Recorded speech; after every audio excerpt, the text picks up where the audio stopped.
नमस्कार, मैं प्रकाश कुमार। आखिर एयर इंडिया की फ्लाइट AI-171 कैसे क्रैश हो गई?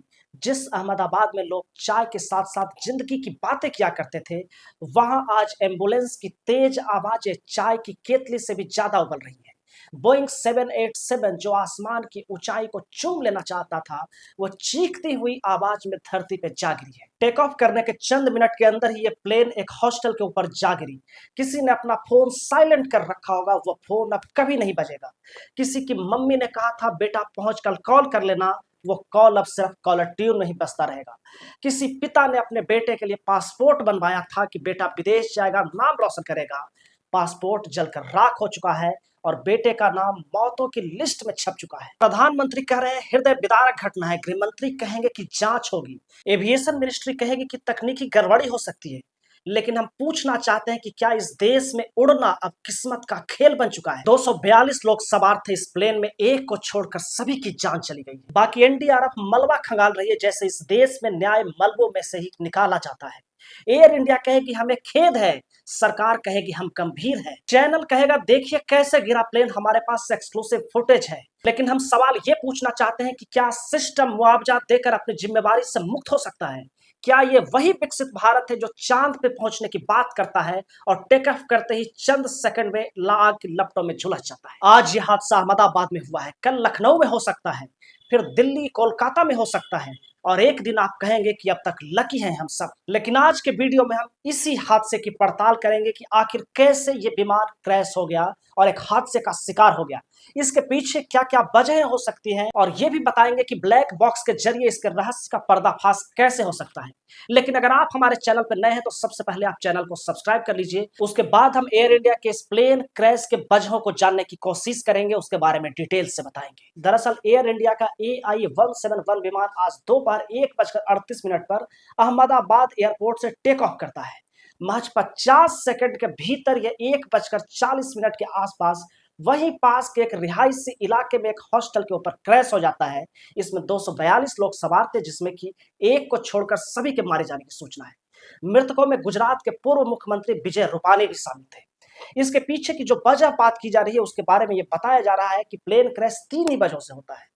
या तो इंजन फेल हो गए होंगे, या फिर किसी बर्ड ने हिट कर दिया होगा, यानी कि कोई पक्षी उस विमान के सामने आ गया होगा, या फिर मौसम में कोई खराबी हो तभी ये प्लेन क्रैश हो सकता है। मौसम का जहां तक सवाल है, मौसम बिल्कुल ठीक था, चिड़िया के भी टकराने की कोई संभावना नहीं जताई जा रही है। यह भी कहा जा रहा है कि उसमें जो पायलट थे उन्होंने कंट्रोल रूम को इमरजेंसी मेडे यानी कि एक रेडियो सिग्नल भेजा था कि वो इमरजेंसी में है, लेकिन 50 सेकंड के अंदर ही सब कुछ खत्म हो गया। मतलब इसका मतलब ये था कि उनके पास इमरजेंसी सिग्नल भेजने का समय था, लेकिन विमान को कंट्रोल करने का समय नहीं था। इसका मतलब साफ साफ यही कहा जा रहा है कि शायद विमान का इंजन फेल हो गया है। इस विमान में 2 इंजन हुआ करते हैं और शायद दोनों इंजन फेल हो गए, और इसीलिए ये विमान जमीन के ऊपर हॉस्टल के ऊपर क्रैश हो गया। विमान के उड़ने में फ्यूल डेंसिटी का भी अहम योगदान होता है, यानी कि अगर 1 लीटर फ्यूल है तो उसे 4 केजी हवा की भी जरूरत पड़ती है। लेकिन अहमदाबाद में काफी गर्मी थी, 43 डिग्री से भी ऊपर का टेम्परेचर था।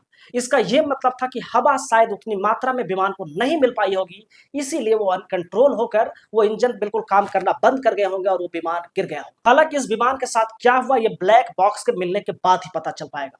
ब्लैक बॉक्स दरअसल एक ऐसी डिवाइस होती है जिसके जरिए एरोप्लेन में क्या खराबी आई वो सारी चीजें वो रिकॉर्ड करता है।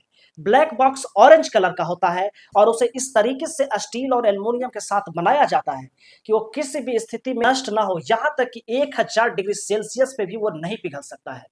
6000 मीटर जल में रखने के बाद भी ब्लैक बॉक्स सुरक्षित रहता है, और 750 किलोमीटर प्रति घंटे की स्पीड से यह दीवार पे भी मारा जाता है ताकि ये क्रैश में भी सुरक्षित रह जाए। ब्लैक बॉक्स उन सभी चीजों को रिकॉर्ड करता है जो एक हवाई जहाज के लिए जरूरी होती है, जैसे कि उसमें फ्यूल कितना है, वो कितनी ऊंचाई पे उड़ रहा है, मौसम किस तरीके का है, और ये करीब करीब 80 टेक्निकल चीजों को रिकॉर्ड करता है। ब्लैक बॉक्स भी 2 तरह के होते हैं, जिसे एक को सीवीआर कहा जाता है, दूसरे को एफडीआर कहा जाता है।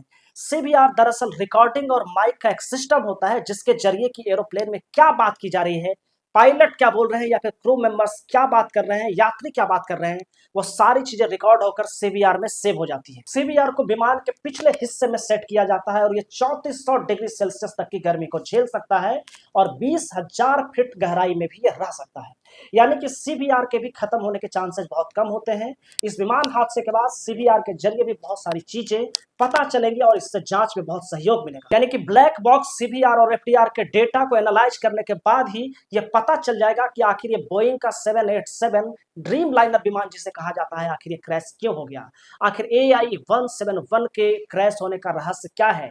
हालांकि इस प्रक्रिया में 10 से 15 दिनों का समय लग सकता है, लेकिन 10 से 15 दिनों के बाद पूरी फाइनल रिपोर्ट बन जाएगी कि आखिर ये प्लेन तबाह क्यों हुआ, ये क्रैश क्यों हुआ, जिसमें अभी तक 241 लोगों के मरने की खबर विमान में है, जबकि जिस हॉस्टल के ऊपर ये जाकर गिरा था वहां भी 60 से ज्यादा लोगों के मरने की खबर है।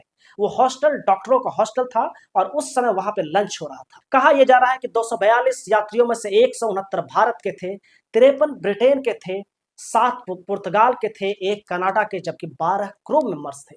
यानी कि टोटल 242 लोग इस फ्लाइट में सवार थे। हर एक मौत काफी गमगीन होती है, लेकिन इन मौतों के बाद भी देश क्या सीख पाता है ये बड़ा ही इंपॉर्टेंट है कि आखिर ऐसे हादसों से भारत क्या सीख पा रहा है। आखिर इस तरह की जहाजों की जांच पहले क्यों नहीं की जा रही है। इतनी लंबी दूरी तक सफर करने वाले ये जहाज आखिर ऐसे बिना किसी जांच के कैसे चल रहे हैं। किस तरह की जांच की गई कि वो विमान टेक ऑफ करते ही क्रैश कर गया। एक यात्री जो बचकर सामने आया है उसका नाम विश्वास रमेश कुमार है, जिसने ये बताया कि वो अचानक गिरा हुआ पाया गया और जब उसने उसकी नींद खुली, उसका वो होश में आया तो उसने देखा आसपास लाशें बिखरी हुई। उसका भाई भी इस विमान में सफर कर रहा था, लेकिन उसकी मौत हो गई है। यानी कि एक नागरिक किसी तरीके से इसमें बचकर सामने आ गया, बाकी सबकी मौत हो गई। ये भी कहा जा रहा है कि ईंधन के ज्यादा होने के कारण बचने के चांस काफी कम थे। दरअसल इस विमान में 1,26,000 लीटर तक ईंधन स्टोर किया जा सकता है, फ्यूल को स्टोर किया जा सकता है। और ये भारत से ब्रिटेन तक के सफर में एक साइड करीब 40,000 लीटर तेल की खपत होती है। तो ये बिल्कुल पूरा फुल था और जैसे ही ये प्लेन क्रैश हुआ ईंधन के जरिए आग काफी गुबारों में काफी तेजी में लग गई और किसी के भी बचने की संभावना को इसने खत्म कर दिया। एयर इंडिया टाटा ग्रुप के स्वामित्व में काम कर रहा है, जबकि अहमदाबाद का एयरपोर्ट अडानी का एयरपोर्ट है। अडानी को एयरपोर्ट 50 सालों के लिए रखरखाव के लिए दे दिया गया है। टाटा ग्रुप ने इस हादसे पे दुख जताया है और वो कहा है कि वो घायलों के साथ है, जो भी लोग इसमें हताहत हुए हैं उनके साथ हैं। टाटा ग्रुप ने यह भी घोषणा की है कि वो हर एक मृतक के परिवार को 1 करोड़ रुपए देगा और घायलों का समुचित इलाज कराएगा। इसके अलावा टाटा ग्रुप ने यह भी कहा है कि जिस हॉस्टल के ऊपर यह प्लेन क्रैश हुआ है उस हॉस्टल के बनाने का काम भी टाटा ग्रुप ही करेगा।